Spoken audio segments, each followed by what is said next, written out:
अस्सलाम वालेकुम दोस्तों and welcome back to our Microsoft Excel formulas and function series, जहां पर हम टेक्स्ट फंक्शंस को भी मुकम्मल कर चुके हैं। उससे पहले logical function, basic mathematics and statistics function and lookup and reference function भी कवर कर चुके हैं। अब हम कवर करेंगे चंद बहुत ही अहम डेट एंड टाइम फंक्शन, जिसमें कुछ फंक्शंस जो कि स्पेसिफिक कंपोनेंट ऑफ डेट या टाइम से रिलेट करते हैं, such as day, month, year, hour, minute, second, बहुत ही इजी हैं। टुडे एंड नाउ जो कि डेट एंड टाइम के वॉलेटाइल फंक्शन हैं, they keep on updating as the time और द डेज आर प्रोग्रेसिंग। और इसके अलावा कुछ एडवांस्ड और बहुत ही पावरफुल फंक्शंस हैं such as workdays, networkdays, DATEDIF and EOMONTH, YEARFRAC. So this video is going to be about all of these functions in a single demo. So let's take a look.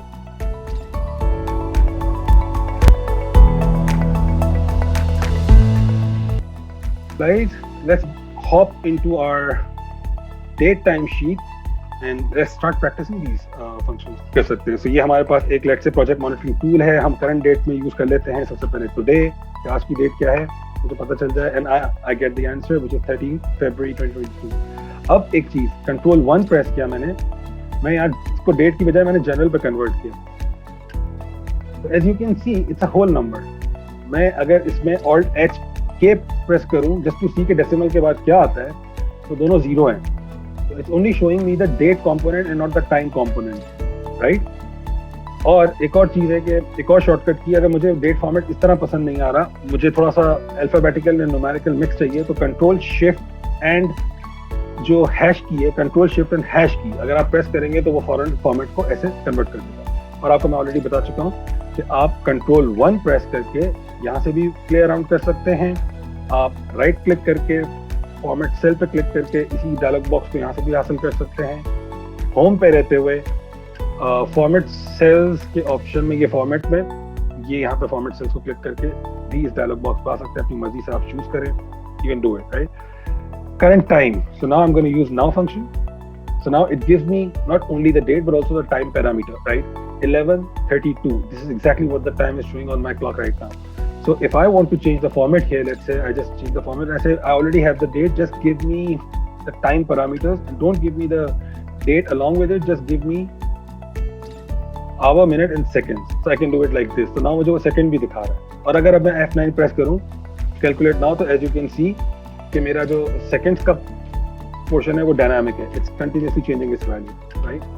Perfect. Control 1 general दबाऊंगा तो मेरे पास अब की बार date value आ गई with fraction, with decimal, and the decimal is showing कि कितना time pass हो चुका है, that's what it is showing, right. अब मुझे कंपोनेंट्स अगर निकालने हैं, ईयर, सिंपल ईयर फंक्शन, मैं डेट को रेफर करूंगा। सिंपल मंथ फंक्शन, मैं मंथ को रेफर करूंगा, मैं डेट वाले को रेफर करूंगा। Again day, again, and I get the relevant component. 13 is the day of the month, 2 is the number of month, and 2022 is the year. Hour निकालना है, simple hour, time को refer करूंगा, I get 11 is the answer. Minute निकालना है, simple minute लिख के इसको refer करूंगा, I get minute is the answer. Second चाहिए तो I can write second and refer to the now function and I get the second here.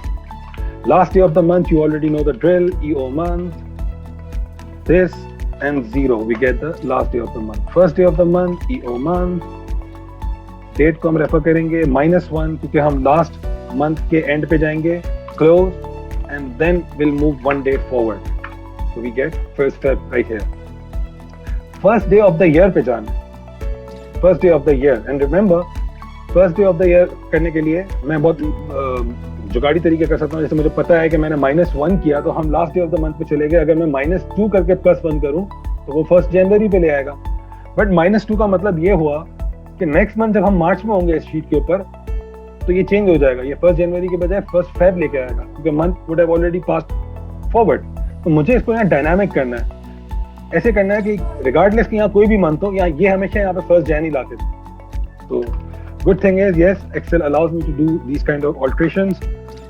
So EOMONTH, select the date here, then the next argument, then this next argument में हम थोड़ा सा play around करेंगे, -1 times month of this date, कितने months pass हो चुके हैं. Obviously जब मैं मंथ के आर्गुमेंट को इवैल्यूएट करूंगा आंसर आएगा 2, मैं ऑलरेडी देख चुका हूँ, और मैं इसको -1 से मल्टीप्लाई करूंगा तो वो मुझे -2 कर देगा. So this is what I actually want, but now it has become dynamic. When the month will be March, it will automatically be -3. When the month is April, it will automatically be -4. I can just close this here, close the EOMONTH function, and then press +1, because -2 will take me to the end of the last year, 31st December को लेके चला जाएगा मुझे, and +1 will bring me right at the start of the year, and this is what it is. Simple, easy to use.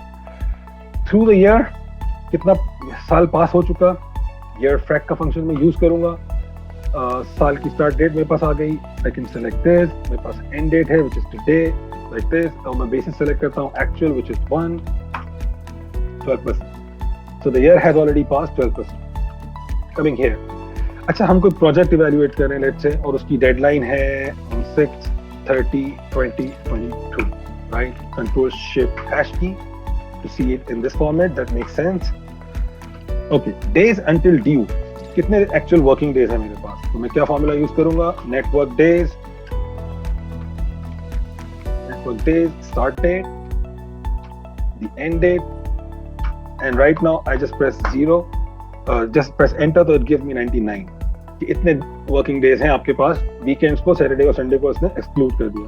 अब आप अगर चाहते हैं कि आप सर्टेन हॉलीडेज को भी इसमें से माइनस करें, फॉर इंस्टेंस मेरे पास, तो मुझे एक बेसिकली लिस्ट ऑफ डेट्स चाहिए और कुछ भी नहीं है, तो मैं हॉलीडेज के नाम से एक लिस्ट ऑफ डेट्स बना सकता हूँ. लेट्स से मैंने कहा यार कोई भी random 3 days, right.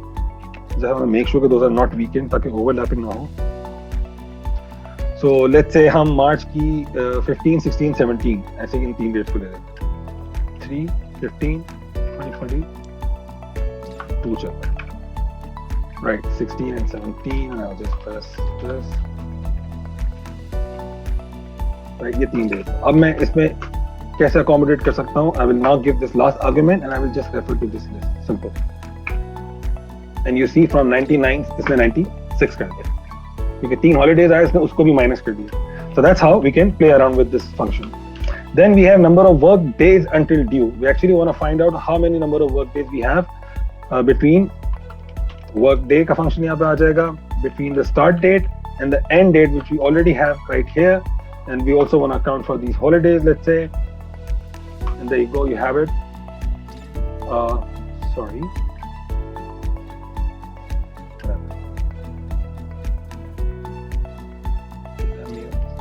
oh sorry, मैंने second argument गलत दी, यहाँ पे मुझे number of days बताने. So work days until due, so let's say I have 75 days, right? So now it will give me a future date. इसने इसका serial number दिया, मैं इसको format को change करूँगा. So it tells me if you only have 75 work days, then you must finish it by 1st June, right? That's what it tells me. Day of the week, तो मैं function use करूँगा weekday का, and that is serial number मुझे देना है, which is this, और मैंने return type लेनी है 1 to 7, ये Friday यानी कि आपको वीक कैसे चल रहा है वो यहाँ पे आपको ऑप्शन दे रहा है, उस हिसाब से ले. लेट्स से मैं कह रहा हूँ मुझे मंडे टू संडे चाहिए, तो मैं 2 का ऑप्शन सेलेक्ट करूंगा and it give me Saturday. मैं अगेन, क्योंकि मैंने यहाँ पे फॉर्मेट कस्टम किया हुआ है DTD, अगर मैं इसको जनरल कर दूं तो वो मुझे एक्चुअल नंबर ऑफ डे बता देगा विच इज 7, क्योंकि मैंने संडे को 7th डे ट्रीट किया, तो it is now telling me 7. And if I want to change this format, I can simply come here, use the custom format, और maybe one of the use the customer format, और यहाँ पे मैं 4 Ds लिख सकता हूँ. It gives me this, 3 Ds लिखूंगा तो it gives me the shorter form of the month. Simple. Months remaining, इसके लिए मेरे पास एक फंक्शन है जो मैंने शायद स्लाइड में कवर नहीं किया, और इसका एक अजीब सा मसला ये है कि ये फंक्शन जो है DATEDIF के नाम से ये फंक्शन है, DATEDIF. फॉर इंस्टेंस अगर मैं यहाँ पे सिंपल सिर्फ 2 डेट्स का डिफरेंस देना चाहूँ तो मैं DATEDIF यूज कर सकता हूँ. DATEDIF कैसे, start date and end date, and I tell it कि मुझे आंसर जो चाहिए वो नंबर ऑफ डेज में चाहिए. That's how. तो इट गिव मी 137, क्योंकि मैंने नेटवर्क डेज निकाले थे तो वो तो कम थे, but number of days total 137 है, राइट. सो ये काम 137 हम डायरेक्ट इस तरह भी अचीव कर सकते हैं. तो मैंने एंड डेट को पहले सेलेक्ट किया माइनस दिस, क्योंकि दोनों की सीरियल वैल्यूज ऑलरेडी हैं, Excel can already do it. तो मेरे पास 137 का आंसर वैसे भी आ सकता है, मुझे डेट डेफ का फॉर्मूला यूज करने की जरूरत नहीं है. बट वहां जरूरत नहीं है कि जब मुझे डिफरेंट सिंपल डेज में निकालना है, वहां कोई मसला नहीं है. मुझे डेट डेफ का फॉर्मूला नहीं चाहिए, मैं सिंपल सब्ट्रैक्शन से काम चला सकता हूँ जैसे कि मैंने यहाँ पे किया है. लेकिन अगर मुझे आंसर जो चाहिए वो नंबर ऑफ मंथ्स में चाहिए, या आंसर जो है वो मुझे नंबर ऑफ ईयर्स में चाहिए, नंबर ऑफ डेज में नहीं. So that's where dateDiff function comes in really handy. dateDiff, और आपको 3 आर्गुमेंट्स उसकी देनी होती है. Argument number 1 is the start date, argument number 2 is the end date, and argument number 3 is whether you want the answer in days, जो कि मुझे यहाँ नहीं चाहिए, मुझे यहाँ month चाहिए. So I'll just replace it with M and I'll get it. So there are 4 months left. और मैं इसको Alt HK करूँगा तो मुझे exact number of months बता रहा है वो, और कुछ नहीं बता रहा. Year fraction, I can use the same formula right here again, and this time around I can just write y, so it tells me you only have no, because हमने, अगर मैं इसको for instance यहाँ पे 23 कर दूँ, so now it gives me 1 right here, number of month 16. So simple tools, date time बहुत easy है, आसान है. Hey, thanks for watching. I hope you liked it.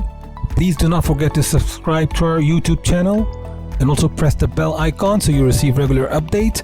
If you'd like to hear about any specific topic from us, do let us know in the comments so we'll accommodate that. See you soon.